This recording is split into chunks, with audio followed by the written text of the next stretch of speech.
Doctor, இந்த flu சீசன்ல குழந்தைகளுக்கு வர காஃப்க்கு நேச்சுரல் ரெமெடி எதனா சொல்லுங்க. காஃப்ல நிறைய வகை இருக்கு. அது சில நேரங்கள்ல நிமோனைட்டிஸ், பிராங்கைட்டிஸ் போன்ற கண்டிஷனோட அசோசியேட் ஆகி கூட வரலாம். அதனால குழந்தைகள் நல மருத்துவரை கண்டிப்பா கன்சல்ட் பண்ணணும். வீட்லயே மருத்துவம் செய்யக்கூடாது.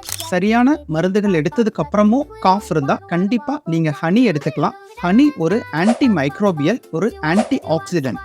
3 வயதுக்கு மேற்பட்ட குழந்தைகளுக்கு கண்டிப்பா ஹனி கொடுக்கலாம். இது த்ரோட்ல ஏற்படக்கூடிய இரிட்டேஷனை குறைக்கும். செகண்ட், துளசி நுண்ணுயிர் கிருமிகளை எதிர்த்து போராடுறதுல மிக முக்கிய பங்கு இருக்கு. இதுல இருக்கக்கூடிய டெர்பினாய்ட்ஸ் ஆன்டி மைக்ரோபியல் ஆக்ஷன் இருக்கிறதால இது காஃப் அண்ட் கோல்டுக்கு தி பெஸ்ட் ஆப்ஷன். துளசி சாறு 1 ஸ்பூன் ஹாட் வாட்டர்ல ஹனி 1 ஸ்பூனோட சேர்த்து எடுத்துக்கிட்டா கோல்ட் அண்ட் காஃப்க்கு தி பெஸ்ட் நேச்சுரல் ரெமெடியா இருக்கும். இதையும் 3 வயதுக்கு மேற்பட்ட குழந்தைகளுக்கு கண்டிப்பா கொடுக்கலாம். இந்த மாதிரியான ஹெல்த் இன்ஃபர்மேஷனுக்கு இந்த பேஜை ஃபாலோ பண்ணிக்கோங்க. Stay healthy, stay strong.